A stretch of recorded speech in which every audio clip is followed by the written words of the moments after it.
आमचे युवक, आमचे विद्यार्थी नुसतेच बलवान आणि बलशाली नाही, तर ते बुद्धिमान असले पाहिजेत. आणि ते नुसते बुद्धिमान असून चालणार नाहीत, ते सदविचारी सुद्धा असणं अत्यंत गरजेचं आहे. की आज आमच्या युवकांना असं वाटतंय की राजकारणामध्ये येणं म्हणजे लगेच आज सरपंच आलेला वाटतंय मी झेडपी सदस्य, झेडपीला वाटतंय मी उद्या आमदार, आमदाराला लगेच वाटतंय मी मंत्री, मंत्र्याला वाटतंय मला चांगलं खातं, चांगल्या खात्याला वाटतंय मी उपला वाटतंय मी मुख्य. वसंतदादा पाटील हे तिसरी चौथी शिकलेले होते, परंतु या महाराष्ट्रामधलं प्रायव्हेटायझेशन ऑफ एज्युकेशन कुणी केलेलं असेल तर ते त्यांनी त्यांच्या कालावधीमध्ये केलं. मी सगळ्या युवकांना एकच आवाहन करू इच्छितो की आपण या युवा संसदेला या, की ज्या विद्यार्थ्यांना या युवा संसदेमध्ये भाषण द्यायचं ती सुद्धा व्यवस्था उपलब्ध करून दिली. की जे विषय आता आम्ही दिलेले आहेत म्हणजे विजन भारत 2029, त्याच्यानंतर महिलांचा राजकारणातील आणि समाजकारणातील सहभाग, त्याच्यानंतर माध्यमे राजकारण घडवतात, ग्रामसभा ते लोकसभा, हे अशा विषयांवरती तुम्ही स्वतःचं भाषण तुम्ही तयार करू शकता आणि त्या युवा संसदेत या मान्यवरांच्या समोर मांडू शकता. नमस्कार. आपलं पुणे शहर म्हणजे पुण्यनगरी ही विद्येचं माहेरघर म्हणून ओळखली जाते. अतिशय उत्तम दर्जाचं गुणवत्तापूर्ण शिक्षण देणाऱ्या अनेक संस्था, शैक्षणिक संकुलं या शहरात आहेत आणि त्यापैकी एक आघाडीचं नाव म्हणजे जाधवर ग्रुप ऑफ इन्स्टिट्यूट. या संस्थेचे उपाध्यक्ष आणि आता जी संस्थेची होऊ घातलेली युवा संसद आहे तिचे संस्थापक अध्यक्ष आणि एकूणच पुण्याच्या आणि राज्याच्या शैक्षणिक क्षेत्रातलं एक तरुण नेतृत्व म्हणून ज्यांच्याकडे आपण बघू शकतो असे ॲडव्होकेट शार्दूल जाधवर आज आपल्याबरोबर आहेत. मुख्य म्हणजे युवा संसद आता जी होणार आहे तर गेली 7 वर्ष ही युवा संसद जाधवर इन्स्टिट्यूट भरवते आहे आणि यंदा तिचं 8वं पुष्प हे जानेवारीच्या शेवटच्या आठवड्यात 30-31 तारखेला पुण्यात होणार आहे.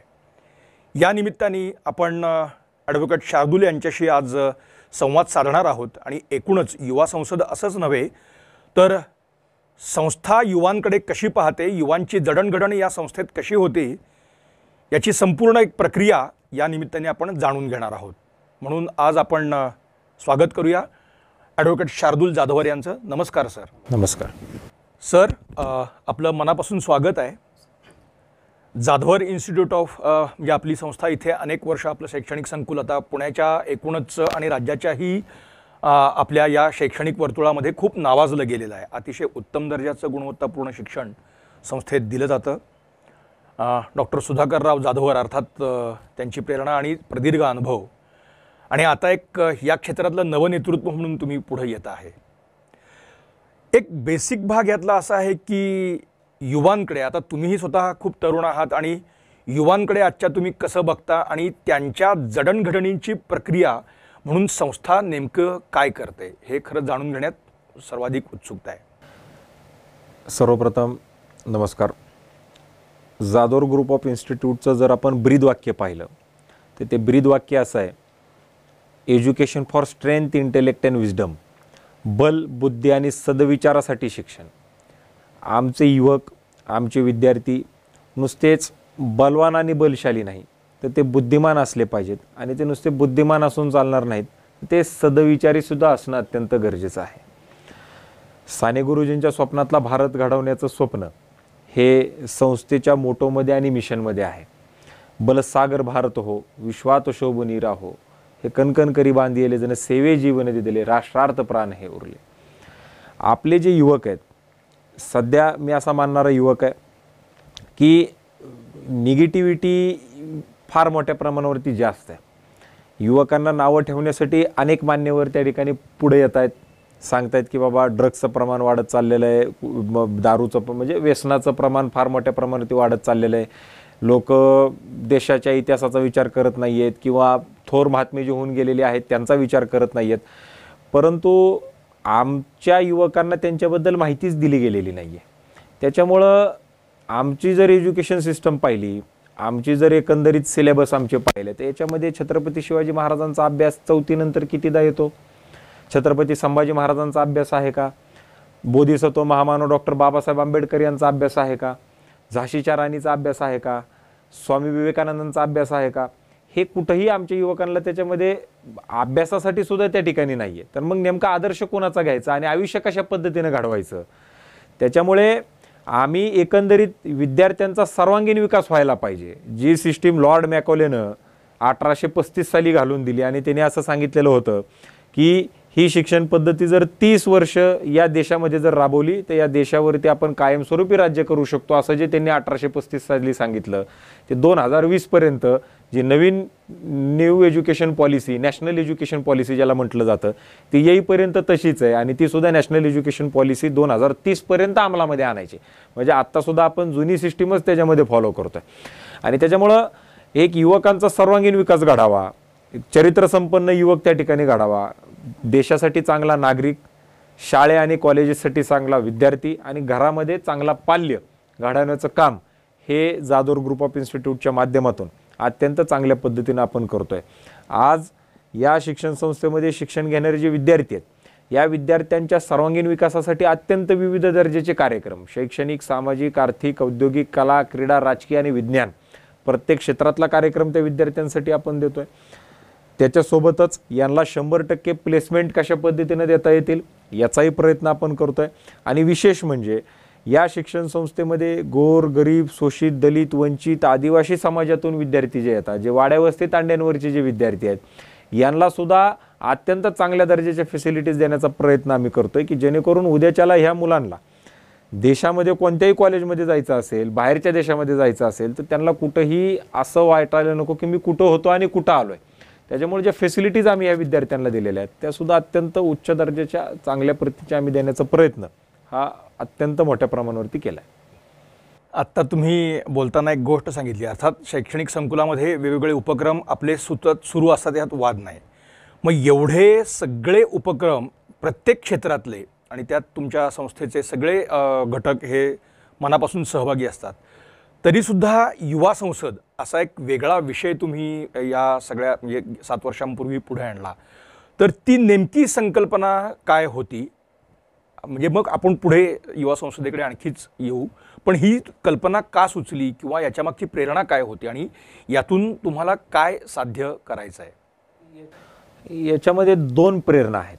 सगळ्यात प्रथम प्रेरणा जी या ठिकाणी मला सांगावीशी वाटते आणि जी क्रमप्राप्त आहे ती म्हणजे की MIT शिक्षण संस्थेचे एक्झिक्युटिव्ह प्रेसिडेंट सन्माननीय राहुल कराड सर यांच्या प्रेरणेमधून ही युवा संसद त्याच्यामध्ये अस्तित्वात आलेली आहे.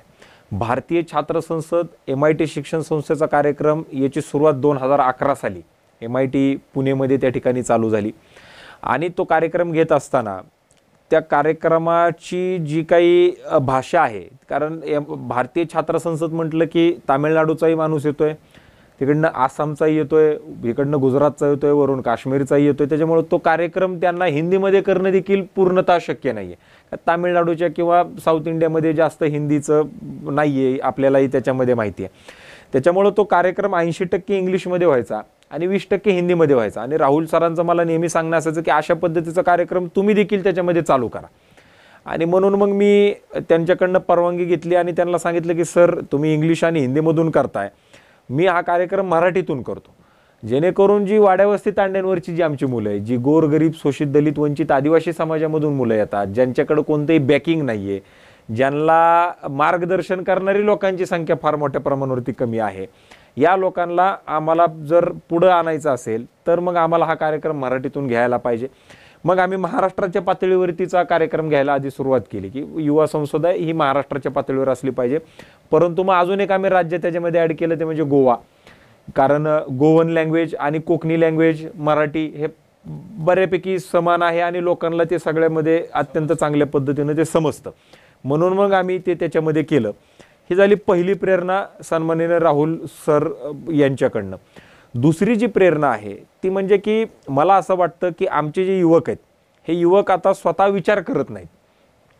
व्हॉट्सअप युनिव्हर्सिटी कुणीतरी काहीतरी नरेटिव्ह सेट करतंय, ते नरेटिव्ह सेट केल्यामुळे हे लोक त्या पद्धतीनं स्वतः विचार करायला पुढे येऊ लागलेले आहेत आणि त्या पद्धतीनं त्यांचं काम चाललं. म्हणजे दुर्दैवाची बाब आज अशी आहे, आजचं जर उदाहरण घ्यायचं झालं, मराठवाडा ही संतांची भूमी आहे आणि या मराठवाडा या संतांच्या भूमीमध्ये एका जातीचा महाराज दुसऱ्या जातीच्या सप्त्याला बोलावला जात नाही. दुसऱ्या सप्ताह असेल तर एका जातीच्या महाराजाला त्याच्यामध्ये बोलवलं जात नाही. ही परिस्थिती आज मराठवाड्याची झालेली आहे, ज्या मराठवाड्यामध्ये सगळ्यात जास्त संत होऊन गेले, संतांची भूमी ज्या मराठवाड्याला म्हटलं जातं.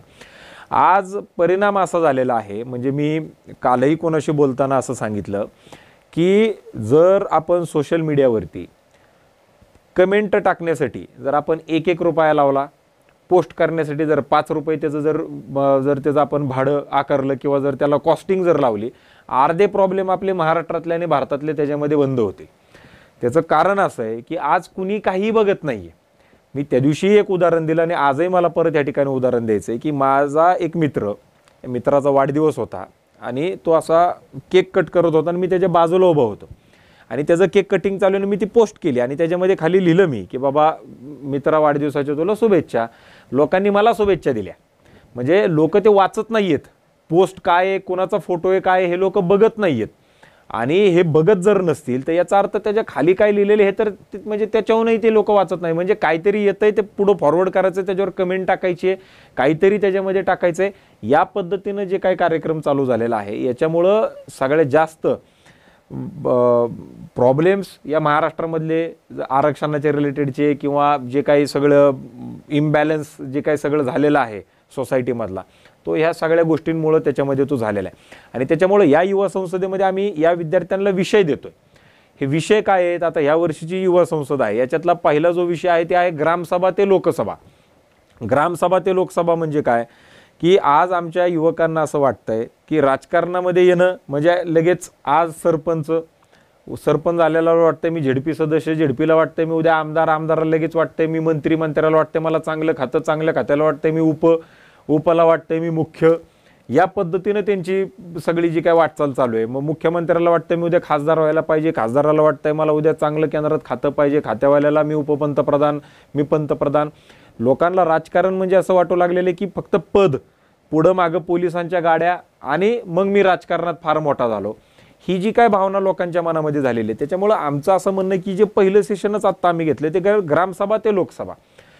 जो ग्रामपंचायतीचा जो वॉर्ड आहे याच्यामध्ये जे काम चालतं हे काम करणारा सुद्धा राजकारणी आहे आणि लोकसभेत काम करणारा देखील राजकारणी आहे. परंतु आता राजकारणापेक्षा आधी समाजकारण काय आहे हे या विद्यार्थ्यांना समजून सांगणं गरजेचं आहे.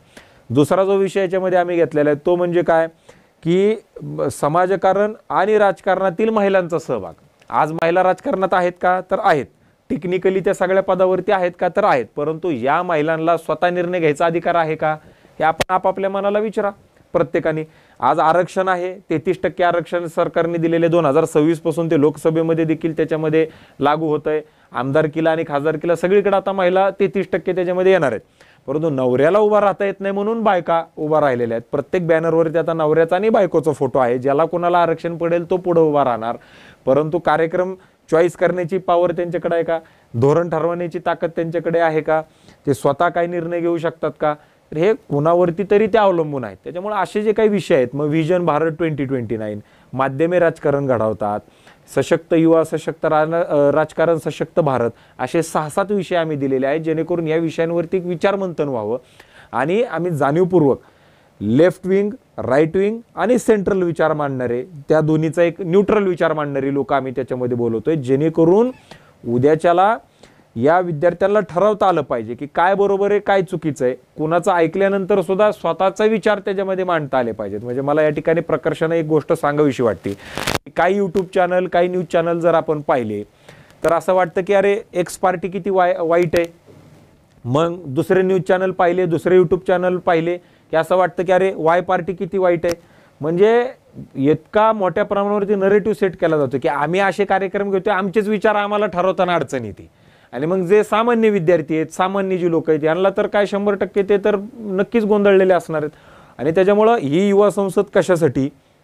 विद्यार्थ्यांना आधी स्वतःला विचार करण्यासाठी भाग पाडायचं आहे. त्यांना कळालं पाहिजे काय खरं आहे, काय खोटं आहे आणि काय देशासाठी उच्च दर्जाचं आहे, उत्तम आहे, स्वतःसाठी काय गरजेचं आहे. आणि त्याच्यातून मग ह्या लोकांना पुढे जायला त्याच्यामध्ये चांगल्या पद्धतीनं एक विचाराची, स्वतःची एक काहीतरी योग्यता आणि अधिष्ठान असावं. म्हणजे यावेळचा थोडा म्हणजे वाटला तर ज्वलंत विषय असा खरं तर आपण म्हणू शकतो. परंतु प्लेटोने असं म्हटलेलं आहे की तुमची भूमिका नसणं ही सुद्धा एक भूमिका असते. म्हणजे everybody is political that way, असं एक हे असतं. त्यामुळे आपण आपल्या आयुष्याचा तो एक अविभाज्य अंग आहे आणि ते नाकारण्याचं आपल्याला काहीच कारण नाही. पण मग तुम्ही आजचं राजकारण किंवा आजचे राजकारणी किंवा भविष्यात ते काय असायला हवं आहे, असं काही एक तुम्ही व्हिज्युअलाइज केलंय का? आम्ही याच्यामध्ये असं पाहतो आहोत की राष्ट्रप्रथम, ज्या याच्यामध्ये जातपात याला थोडाही थारा नसावा, जे भारतामध्ये होईल का नाही होईल येणाऱ्या 50, 60, 70 वर्षामध्ये, हे फार मोठं प्रश्नचिन्ह आहे सध्याच्या स्थितीला. त्याच्यानंतर शिकलेली लोक राजकारणामध्ये यावी. डॉक्टर, इंजिनियर, लॉयर ही सगळी शिकलेली मंडळी राजकारणात आली पाहिजेत. व्हाईट कॉलर लोक राजकारणात आली पाहिजे. दिल्लीमधला एक प्रयोग आपल्याला माहिती असेल की एक IRS माणूस मुख्यमंत्री होतोय, CA लोक त्यांच्या मंत्रिमंडळामध्ये सामील होत आहेत. आता ते काय करतात ह्याच्याशी आपल्याला घेणं देणं नाही, परंतु शिकलेली लोक राजकारणात तर आलेली आहेत. एक CA माणूस खासदार आहे, एक CA माणूस मंत्री आहे, एक IRS माणूस नोकरी सोडून मुख्यमंत्री होतोय. आमचं व्हिज्युअलायझेशन असं आहे की इकडे जर रोज जातींवरने भांडणं होणार असतील, इकडे जर दंगली होणार असतील, इंटरनेट बंद करावं लागत असेल, छोट्या छोट्या गोष्टींवरनं आपण जर रस्ते बंद करत असू, तर कोणता बिझनेसमन इकडे येणार आहे? कोणते इथं मोठे मोठे इंडस्ट्रीज स्थापित होणार आहेत? काही याच्यामधलं होणार नाही. त्याच्यामुळं आपल्याला, आणि जे नवीन युवक आहेत जे आत्ता कॉलेजला आहेत, 18, 19, 20, 21, 22 वर्षाची जी मुलं आहेत, यांना तीळमात्रही जातीपातीबद्दल घेणं देणं नाही. यांना ह्या गोष्टी आता आवडत नाहीत. हे आत्ताच्या राजकारणामध्ये असलेल्या लोकांनी समजून घेणं अत्यंत मोठ्या प्रमाणावरती गरजेचं आहे. त्याच्यामुळे आमचं व्हिज्युअलायझेशन असं आहे की पूर्णतः जातीपाती विरहित हा देश त्याच्यामध्ये असावा. जे गरजेचं आहे ते त्याच्यामध्ये व्हावं. नक्कीच जे काही तळागाळातली लोक आहेत, ज्यांना पुढं आणण्यासाठी म्हणून ज्याच्यासाठी म्हणून आरक्षण दिलेलं होतं, ते त्याच्यामध्ये ते त्या ठिकाणी ते चालू राहावं. त्याच्याबद्दल कोणतंही दुमत असण्याचं कोणतंही कारण त्याच्यामध्ये नाही, परंतु ते विरहित असावं, पहिला मुद्दा. दुसरा मुद्दा, शिकलेली चांगली लोक राजकारणामध्ये येतील. कारण ज्या वेळेसला शिकलेली लोक राजकारणामध्ये येतील, म्हणजे मला या ठिकाणी उदाहरण द्यावं असं वाटतं, ते म्हणजे वसंतदादा पाटील हे 3री 4थी शिकलेले होते, परंतु ह्या महाराष्ट्रामधलं प्रायव्हेटायझेशन ऑफ एज्युकेशन कुणी केलेलं असेल तर ते त्यांनी त्यांच्या कालावधीमध्ये केलं. आज तुम्हाला आणि आम्हाला शिक्षण घेता आलं. आज ह्या पुण्यामध्ये जिथं आत्ता आपण बसलेले तिथे 29 युनिव्हर्सिटीज आहेत. म्हणजे तिकडे तुम्ही, आपण असं म्हणतो ऑक्सफर्ड ऑफ ईस्ट, पण लंडनमध्ये ज्या भागामध्ये ऑक्सफर्ड आणि केम्ब्रिज युनिव्हर्सिटी, तिकडे 2-2, 3-3 युनिव्हर्सिटीज आहेत. अख्ख्या लंडनचा विचार केला तर तिथं 2, 4, 5 युनिव्हर्सिटीच्या पुढे जाणार नाही. एकट्या पुण्यामध्ये 29 विद्यापीठ आहेत आज. हे कोणामुळे शक्य झालेलं आहे? चांगल्या दर्जाचं शिक्षण कोणामुळे शक्य झालेलं आहे? आज जे तुम्हाला पाहिजे त्या दर्जाचं तुम्ही शिक्षण देऊ शकता, लगेचच तुम्हाला नोकऱ्या अवेलेबल झालेल्या आहेत. हे एक विजन होतं एका मुख्यमंत्र्याचं, वसंतदादा पाटील यांचं. परंतु मला याच्यामध्ये अजून एक ॲड असं करायचं आहे की जर हेच अशा दर्जाचे कार्यक्रम झाले असते, त्यावेळेसला दादांचं शिक्षण जर आहे ह्याच्यापेक्षा जर अजून जास्त झालं असतं, आज ते अजून काहीतरी मोठे निर्णय त्यांना घेता आले असते. त्यांनी जर ते निर्णय अजून त्यांच्या कालावधीमध्ये घेतले असते, आज आजची परिस्थिती अजून काहीतरी मोठी आणि वेगळी झाली असती.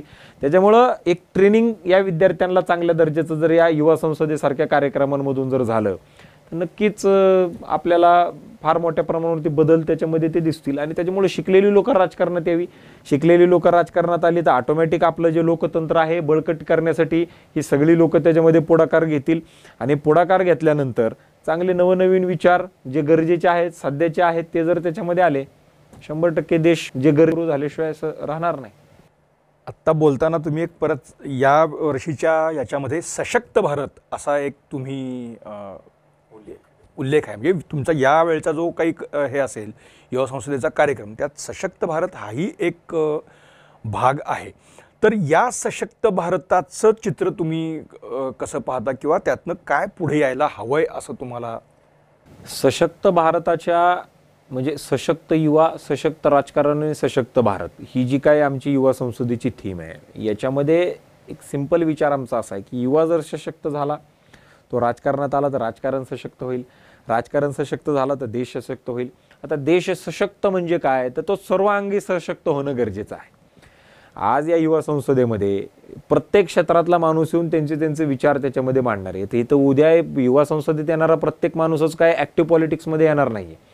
काही लोक समाजकारणामध्ये जातील, काही लोक राजकारणात जातील, काही आर्थिक जे काय म्हणजे इकॉनॉमिकल सेक्टरमध्ये काम करतील, काही ॲग्रिकल्चर सेक्टरमध्ये काम करतील, काही हॉस्पिटॅलिटीमध्ये काम करतील. ही जेवढे काही विविध सेक्टर आहेत, कला असेल, सांस्कृतिक असेल, विज्ञान असेल, उद्योग क्षेत्र असेल, या प्रत्येक क्षेत्रामध्ये ज्या वेळेसला इथली तळागाळातली लोक त्याच्यामध्ये येतील, घराणेशाही अत्यंत मोठ्या प्रमाणावरती मोडकळीस येईल, नेपोटिझम मोडकळीस येईल. आणि सगळ्यात महत्त्वाचं म्हणजे काय की आम्ही सगळ्या युवकांना एकच गोष्ट सांगतोय की सशक्त भारत करण्यासाठी तुम्ही आधी सशक्त होणं गरजेचं आहे. तुमची इच्छाशक्ती त्या ठिकाणी असणं अत्यंत गरजेचं आहे. आज प्रत्येकाला असं वाटतं की माझ्याकडे बॅकिंगला कोणी नाही आहे, माझे बाबा गरीब घरातून येतात, मी अमक्या जातीचा नाही आहे, तर मग आता मी पुढे येऊन कसं काय ह्या सगळ्या गोष्टी करणार, मी करू शकतो का नाही करू शकत. मी त्यांना असं सांगितलं की बाबा अनेक अशी उदाहरणं या देशामधली आहेत की ज्यांचे वडील मुख्यमंत्री असताना मुलगा पडलेला आपल्याला दिसलेला आहे. या देशामधले अनेक पंतप्रधान असे होऊन गेलेले जे स्वतः इलेक्शनमध्ये पडलेले आहेत. त्यामुळे दर 5 वर्षांनी यांची परीक्षा होत असते. आपण जर चांगल्या पद्धतीनं लोकांसोबत कनेक्ट ठेवला, आपण जर चांगल्या पद्धतीचं जर काम त्याच्यामध्ये केलं तर नक्कीच उद्या तुम्ही सुद्धा त्या पदावरती जाऊ शकता. लोकांना कामं करणाऱ्या लोकांची त्याच्यामध्ये गरज आहे. आणि त्याच्यामुळं प्रत्येक क्षेत्रामध्ये हे युवक त्याच्यामध्ये पाहिजेत. ते युवक त्या क्षेत्रामध्ये आल्यानंतर एक युवकांमध्ये एक वेगळी ऊर्जा असते. देशाला पुढे घेऊन जाण्यासाठी एक म्हणजे ज्याला आपण म्हणतो आग असली पाहिजे, ती आग युवकांमध्ये आहे, नवीन विचार त्यांच्याकडे आहेत. आणि ते घेऊन आल्यानंतर ऑटोमॅटिक सगळ्या क्षेत्रामध्ये जर असे फोर्सफुली काम करणारे जर लोक आपल्याला मिळाले तर नक्कीच सशक्त भारत व्हायला वेळ लागणार नाही. थोडं बॅक म्हणजे जेव्हा तुम्ही पहिली युवा संसद घेतली आणि त्यानंतर 7 वर्ष ही युवा संसद होती, आता 8वं पुष्प गुंफलं जाणार आहे, म्हणजे काही एक अनुभव त्याच्यातला आहे. पण गेल्या 7 वर्षांच्या युवा संसदेचं तुम्ही इव्हॅल्युएशन इन द सेन्स कसं करता, how it was received by the people and all that, ते तुम्ही कसं बघता. आणि यावेळचा विषय थोडा वेगळा आहे, तर तो कसा घेतला जावा अशा अर्थाने.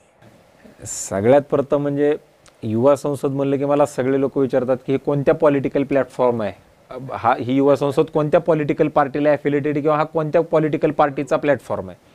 तर मला या ठिकाणी परत एकदा स्पष्ट करायचं आहे का हा कोणत्याही पॉलिटिकल प्लॅटफॉर्म, कोणत्याही पॉलिटिकल पार्टीचा हा प्लॅटफॉर्म नाही आहे, ना हा कोणत्या लोकसभेचा आहे, ना कोणत्या विधानसभेचा आहे, ना कोणत्या विधान परिषदेचा आहे, ना राज्यसभेचा आहे, ना कोणाला हा पॉलिटिकल प्लॅटफॉर्म त्या ठिकाणी सपोर्ट करतो.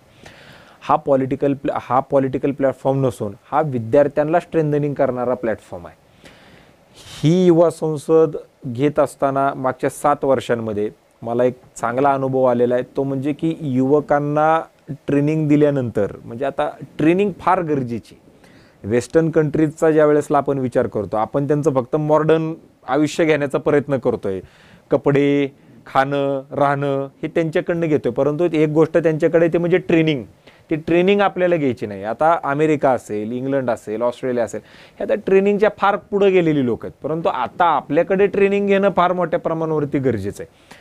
या युवकांना ज्या वेळेसला आम्ही या गोष्टी सांगतोय तर त्यांना ते समजतायत, ते त्यांना पटतायत, ते फेक नेरेटिव्हकडे जास्त लक्ष देत नाहीयेत, ते स्वतःचे विचार त्याच्यामध्ये करतायत. ही गोष्ट अशी असेल तर ही गोष्ट अशी का आहे याच्यावरती ते विचार करतायत, हे आम्हाला त्याच्यात समजतंय.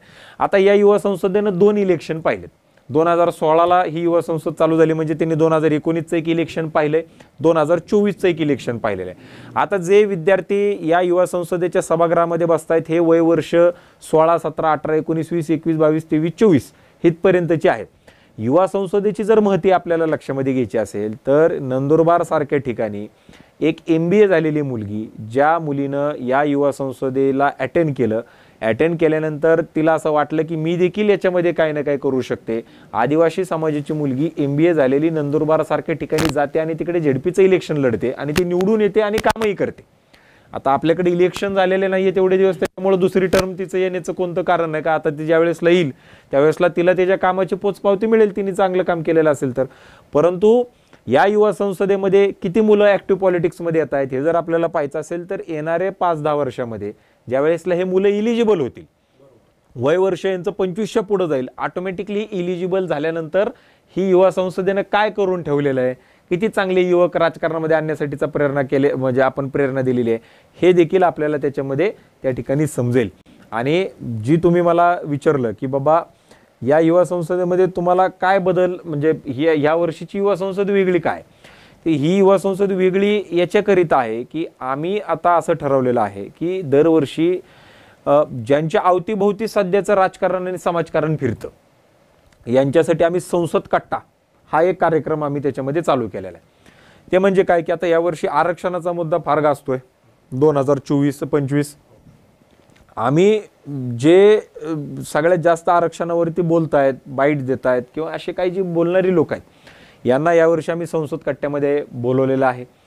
त्यांना इंटरव्ह्यूचं स्वरूप त्या संसद कट्ट्याला आपण देतोय आणि जवळपास अर्धा तास आम्ही विद्यार्थ्यांना डायरेक्ट प्रश्न विचारण्यासाठी आम्ही त्यांना देतोय. आता काय होतं संसद कट्ट्यामध्ये किंवा इतर कोणत्याही इंटरव्ह्यूजमध्ये की बाबा एखाद्या वेळेस पत्रकार आहेत, पत्रकारांना माहिती असतं की बाबा एका लेवलच्या खाली जाऊन आपण प्रश्न विचारायचे नाही आहेत. ते तेवढ्याला तेवढं त्यांचं चालतं, पाहिजे ते त्यांना भेटलं की तो विषय तिथं संपतो, ते व्हायरल होतं आणि ते चालतं. विद्यार्थ्यांना काय वाटतं, आता अनेक विद्यार्थी आहेत, म्हणजे मला एक विद्यार्थी भेटला MPSCचा इकडेच याच पत्रकार भवनामध्ये आणि प्रेस कॉन्फरन्स झाल्यानंतर मी बाहेर पडलो. 7वी युवा संसदेची ही गोष्ट आहे आणि तो म्हणला सर मी येऊ शकतो काय कार्यक्रमाला. हो म्हणलं तुम्ही येऊ शकता कार्यक्रमाला, काय अडचण नाही. त्यांनी मला सांगितलं की म्हणला एक विचारू का प्रश्न. म्हणलं बोला. त्यांनी सांगितलं की मी MPSC करतोय, उद्या समजा मी प्रिलिम्स पास झालो, मी मेन्स पास झालो आणि मी इंटरव्ह्यूला गेलो आणि इंटरव्ह्यूला जर मला तिथं जाऊन विचारलं की या महाराष्ट्राचा जलसंधारण पाणी पुरवठा मंत्री कोण आहे मला सांगा, आणि जर मी तिथं XYZ नाव सांगितलं आणि त्यावेळेसला जर तिथं तो मंत्री ABC असेल आणि जर उद्या मी नापास झालो तर याला जबाबदार कोण. म्हणजे त्यांना असं म्हणायचं होतं की ज्या वेळेसला मी अभ्यास करतोय त्यावेळेसला XYZ माणूस मंत्री आहे, परंतु जर इंटरव्ह्यूला जाताना जर सकाळी ABC माणूस जर झालेला असेल, कारण तिथं बसलेली लोक तर आत्ता काय चालू आहे ते बघणार आहेत, काल संध्याकाळी काय होतं ते बघायला कोणी तयार नाहीये. कारण एक माणूस जर रोज पार्टी बदलत असेल, कोणती आता अर्ध्या पार्टी सत्तेत आहेत, सेम नावाच्या अर्ध्या पार्टी विरोधात आहेत. शिवसेना सत्तेमध्ये पण आहे, विरोधात पण आहे, राष्ट्रवादी सत्तेत पण आहे, विरोधात पण आहे. इझी आहे, म्हणजे मी सत्तेत सकाळी जाऊ शकतोय, संध्याकाळी बाहेर येऊ शकतोय, संध्याकाळचा माणूस सकाळी सत्तेत जाऊ शकतो. ह्या सगळ्या गोष्टी अत्यंत इझी आहे. मग तो म्हणला जर मी उद्या नापास झालो तर ह्याला जबाबदार कोण आहे. त्याच्यामुळं ह्या युवा संसदेमध्ये असे सुद्धा प्रश्न या विद्यार्थ्यांना डायरेक्ट या सगळ्या नेत्यांना विचारता येणार आहेत आणि त्यांचे जे प्रश्न आहेत यांना डायरेक्ट उत्तरं ह्या सगळ्या मान्यवरांना द्यावी लागणार आहेत. आणि त्याच्यामुळं हा एक वेगळेपणा यावर्षी संसद कट्ट्याच्या नावानं जो नवीन कार्यक्रम आपण इंटरव्ह्यूचं सेशन आणि डायरेक्ट विद्यार्थ्यांशी जे काही संबंधित त्यांना जे विचारायचं आहे तर ते त्यांना डायरेक्ट विचारू शकतात. म्हणजे थोडं आपण एक जॉनर पकडला तर म्हणजे यावेळेला तिथे जे काही नेते किंवा हे कदाचित सहभागी असतील तर त्यांची वेगळी परीक्षा जाधवर इन्स्टिट्यूटमध्ये घेतली जाणार आहे असं म्हणायला हरकत नाही. नक्की होऊ शकतं, कारण विद्यार्थ्यांचे प्रश्न हे काही लिहून येणार नाहीत, ते अपेक्षित नसणार आहेत. त्यांना रोज काय अडचणी त्यांना भोगावे लागत आहेत, त्यांना जे काही त्यांच्या आयुष्यामध्ये रोज अडचणी येत आहेत त्या अडचणी ते सरळ सरळ मांडू शकतात तिकडे. आणि तुम्ही आत्ता म्हणजे एक न्यू नॅशनल एज्युकेशन पॉलिसी आपण त्याची सध्या खूप चर्चा पण होती आहे आणि प्रत्येक संस्थाचालक किंवा ते त्यांचे इनपुट्स मुळात देत आहेत, म्हणजे असं काही नाही आहे. त्याचं अजून काही फार मोठं स्ट्रक्चर तयार झाले अशी पण काही परिस्थिती नाही. पण आत्ता तुम्ही, कारण दरवर्षी नवीन विद्यार्थी म्हणजे आधी जे काही कुठं जात नाहीत पण नवीन वर्षी पुन्हा नवीन विद्यार्थी येतात आणि ते समाजाच्या वेगवेगळ्या स्तरातून ते आलेले असतात. म्हणजे त्यांची विचारसरणी म्हणजे कौटुंबिक पार्श्वभूमीपासून गोष्टी. तर हा जो नवीन येणारा विद्यार्थी आहे तो कदाचित निम्नवर्गीय असेल, एकदम उच्चवर्गीय पण असेल, पण ॲस्पायरेशन्स एकच असतात. आता हा सगळा म्हणजे आता नवीन AI टेक्नॉलॉजी म्हणजे कृत्रिम बुद्धिमत्ता आणि त्याचं काय होणार हे जगभर आता त्याच्यावरही चर्चा सुरू आहे. एकीकडे आपल्या अशा काही वेगळ्या वेगळ्या, त्याचा काय राजकारण म्हणून संबंध आहे अशातला भाग नाही, आणि हा नवीन येणारा विद्यार्थी. सो हा एक ब्लेंड तुम्ही सगळा कसा बघताय आणि ह्या नवीन एज्युकेशन पॉलिसीमध्ये ते कसं ब्लेंड करता येऊ शकेल असं तुम्ही काही त्याचं एक, कारण हे पुन्हा युवा संसदेकडेच येणार आहे म्हणून मी हा नॅशनल एज्युकेशन पॉलिसी ही खरं तर क्रांतिकारक बदल आहे. आज तुम्हाला तुमच्या भाषेमध्ये शिक्षण घेता येणार आहे. तुम्ही माझ्यासोबत मराठवाड्यामध्ये चला, विदर्भात चला, गावाकडे चला, जे नॉलेज तुम्हाला तिथं पारावरती बसलेला मुलगा जे सांगू शकतो ना तो इथं बसलेला एखाद्या चांगल्या इन्स्टिट्यूटमधलाही मुलगा सांगू शकणार नाही. फक्त प्रॉब्लेम कुठं येतोय, भाषा.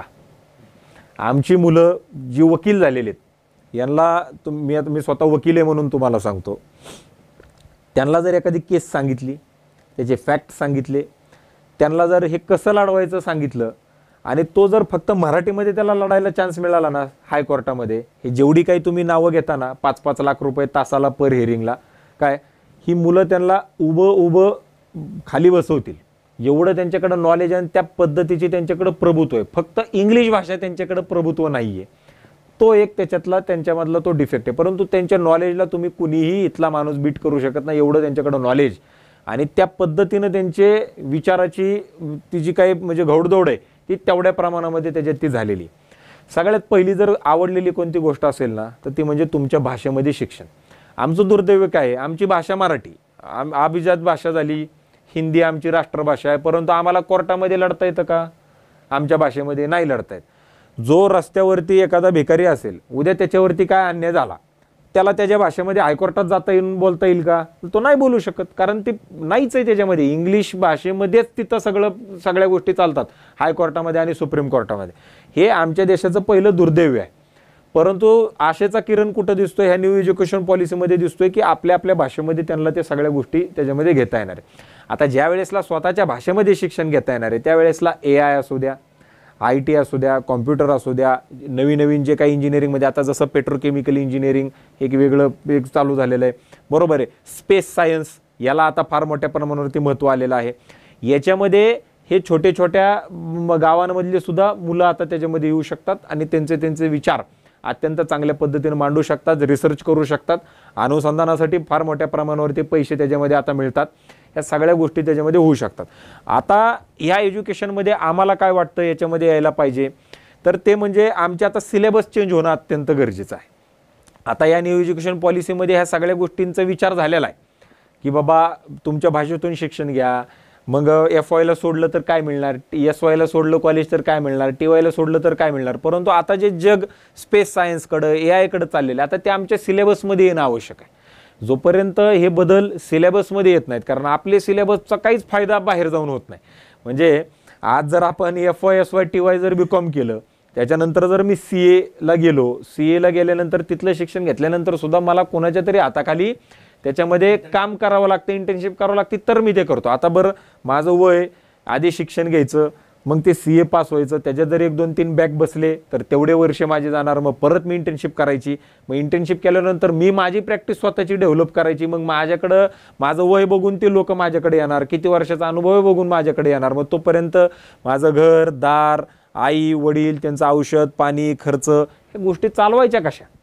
आपल्या शिक्षणामध्ये इंटर्नशिपमध्ये शिक्षणामध्ये एवढा आता खर्च होतोय, एवढे वय त्याच्यामध्ये निघून चाललंय की आता तुम्ही बघा लग्नाचं सुद्धा प्रमाण वय वर्ष 30 नंतर लग्न व्हायला लागली.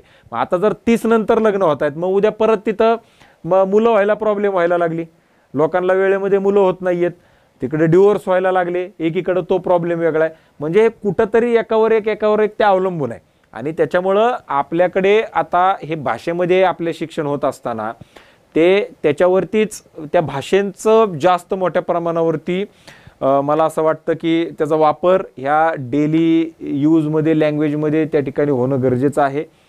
पहिला मुद्दा.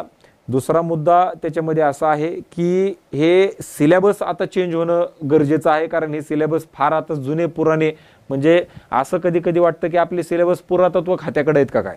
म्हणजे जे पुरातत्व खात्याकडे एखादा जर किल्ला असेल तिथं थोडं आपल्याला काही रंगरंगोटी करायची म्हटलं तरी त्यांची परमिशन ASIची आपल्याला घ्यावी लागते दिल्लीवरून. तसं आता आपल्या सिलेबसचं सुद्धा झालेलं आहे की ते शिक्षण खात्याकडे का पुरातत्व खात्याकडे, हे आपल्याला त्याच्यामध्ये लक्षात येत नाही. त्याच्यामुळे हे सगळं आता बदलणं हे अत्यंत मोठ्या प्रमाणावरती गरजेचं आहे. ह्याचं जर आपण बदल केले तर मला आत्ताही माहिती आहे की आपल्या जाधवर ग्रुप ऑफ इन्स्टिट्यूटमध्ये PGDM सारखा कोर्स आहे. या PGDMमध्ये स्वायत्तता आपल्याला असते की काय सिलेबस ठेवायचा आणि काय शिकवायचं. MBA इक्वलंट हा कोर्स आहे. मग आम्ही कंपन्यांसोबत टायअप केलेले आहेत. आता समजा उदाहरणार्थ तुमची कंपनी, तुम्ही सांगितले की मला हे ABCD शिकलेला मुलगा पाहिजे, आम्ही जर त्याला वर्गांमध्ये तेच ABCD शिकवलं तर उद्या ती लोक डोळे झाकून त्या मुलांना नोकरीमध्ये घेत आहेत. मग त्या मुलांना ॲडमिशन आणि नोकरी एकाच ठिकाणी आहे, त्याच्यामुळे ते बिंदास्त आहेत. त्यांना अभ्यास करताना सुद्धा कोणतंही टेन्शन त्याच्यावरती बॉदरेशन नाही आहे. आणि कंपनीला सुद्धा की परत त्यांची ट्रेनिंग आणि प्लेसमेंटवरती त्यांना ट्रेनिंग आणि नाही आहे, त्यांचाही खर्च त्याच्यामध्ये वाचतोय. त्याच्यामुळं या new education national education policy जे आपण त्याला म्हणतो त्याच्यामध्ये आता जे बाजारामध्ये विकतंय ते आता आपण तयार करणं गरजेचं आहे. आपण तयार वेगळं करतोय आणि विकतंय वेगळंच. त्याच्यामुळं ते विकणाऱ्याला म्हणजे ज्याला पाहिजे तो पण रिकामा आहे आणि ज्याला विकायचं आहे तो पण रिकामा, अशी दोघंही लोक रिकामी बसलेली आहेत. एक तुम्ही आत्ता उल्लेख केलात आणि मागे एकदा बोलताना तुम्ही संस्था विद्यार्थ्यांना काय पद्धतीनं फॅसिलिटेट करते हे तुम्ही मागे एकदा म्हणजे स्वातंत्र्य सैनिक असतील किंवा हे ते फॅसिलिटेट तुम्ही केलं होतं. खरं तर आज त्यानिमित्ताने थोडं तोही एक पोर्शन मला तुमच्याकडून जाणून घ्यायचं आहे, कारण मी आत्ता शैक्षणिक खर्च हा विषय हा पण ज्वलंत विषय आणि तो पुढच्या काळातही राहणार आहे. पण अशा काही घटकांना संस्था एकही रुपया खर्च घेत नाही असं तुम्ही मागं सांगत होता, तर ते एक्झॅक्टली काय हे आहे? कोरोनाच्या कालावधीमध्ये ज्या वेळेसला सगळे लोक आपण घरामध्ये होतो, वडिलाचं निधन झालं तर मुलगा त्यांच्या निधनाला त्या ठिकाणी अंत्यसंस्काराला जात नव्हता, घरामध्ये कुणी कुणाला बोलत नव्हतं, जवळ येत नव्हतं, प्रत्येकजण आपापला स्वतःचा विचार करायचं. त्यावेळेसला पोलीस, आर्मीमधील लोक, पत्रकार, फायर ब्रिगेडमधली लोक आणि ॲम्ब्युलन्स चालक हे पाचही लोक कामं करत होते. आणि मी असं कुठंतरी ऐकलेलं आहे की आपल्या हातून जर कोणाचे अंत्यसंस्कार झाले ते मागच्या जन्माचं काहीतरी आपण ते ते करावं लागतं कर्तव्य, ते त्यावेळेसला केलेलं नसतं म्हणून ते ह्या जन्मामध्ये आपण ते पार पाडतो, असं काहीतरी मी ते ऐकलेलं होतं. पोलिसांनी, आर्मीमधील लोकांनी, पत्रकारांनी किती लोकांचे अंत्यसंस्कार केले हो? तुम्हाला बातम्या तुम्ही आता जर 2020-21च्या काढल्या तर तुमच्या त्याच्यामध्ये ते लक्षात येईल. कितीतरी लोकांचे निधन झाले, किती पोलिसांचं निधन झालं, किती पत्रकारांचं निधन झालं. ॲम्ब्युलन्स चालकांचं तर आता आकडा आपल्याकडे नाही आहे, कारण त्यांचं काय असं युनियन वगैरे असं काही एवढ्या मोठ्या गोष्टी असल्या तरी ते काय अशा इतकं आकडेवारी काढून बाहेर निघणारे असं काही त्यांचं त्याच्यामध्ये नाही आहे. ह्या पाचही लोकांचा मग माझ्या डोक्यामध्ये एक दिवशी विचार आला की यांच्यासाठी आपण काहीतरी करणं गरजेचं आहे, कारण ह्या लोक स्वतःच्या जीवाचा विचार न करता, आपल्या फॅमिलीचा विचार न करता, मुलाबाळांचा विचार न करता, त्याच्यानंतरनं आपल्या फ्युचरचा विचार न करता ही लोक आहुती देण्यासाठी ही पुढं आलेली आहेत. आणि कुणासाठी? जी लोक बाप मरायला लागला तर पोरग जात नाहीये, पोरग मरायला लागला तर बाप बघायला येत नाहीये, ह्या लोकांसाठी. मग ह्यांच्यासाठी मी काय करू शकतो का? तर काहीतरी विधायक काम करणं आवश्यक होतं. त्यावेळेसला अनेक लोक ते PPE किट वाटायचे, अनेक लोक अन्नधान्य द्यायचे, ते तेवढ्या दिवसापुरतं होतं. आता कोणी देतंय का? आता कोणी त्याच्यामध्ये देत नाही. मला काहीतरी विधायक काम करायचं होतं जे आयुष्यभर त्याच्यामध्ये ते चालू राहील कायमस्वरूपी. म्हणून मग माझ्या डोक्यामध्ये अशी संकल्पना आली की जी शासनानं मंजूर करून दिलेली फी आहे KG पासून PG पर्यंत, उदाहरणार्थ इंजिनिअरिंगला समजा 1 लाख रुपये फी आहे, तर आम्ही या सगळ्या लोकांकडनं यांची जे ब्लड रिलेशनमधली मुलं असतील किंवा त्यांची मिसेस असेल किंवा त्यांना स्वतःला जर एक्सटर्नल कुठलंही शिक्षण घ्यायचं असेल, तर इंटरनल एज्युकेशन असू द्या किंवा एक्सटर्नल एज्युकेशन असू द्या, या सगळ्या लोकांना शासनानं मंजूर करून दिलेल्या फीमध्ये 50% सवलत आम्ही त्याच्यामध्ये त्यांना दिली. उदाहरणार्थ इंजिनिअरिंगला 1 लाख रुपये फी आहे, तर 50% डायरेक्टली कन्सेशन. त्यांनी त्याचं आयडेंटिटी कार्ड दाखवायचं की तुमचे वडील ह्या याच्यामध्ये आहेत, इमिडिएटली त्यांना ते कन्सेशन त्या ठिकाणी लागू. याचा परिणाम काय झाला की या लोकांना चांगल्या दर्जाचं शिक्षण, आज मला सांगताना आनंद वाटतो की जवळपास 28 पेक्षा जास्त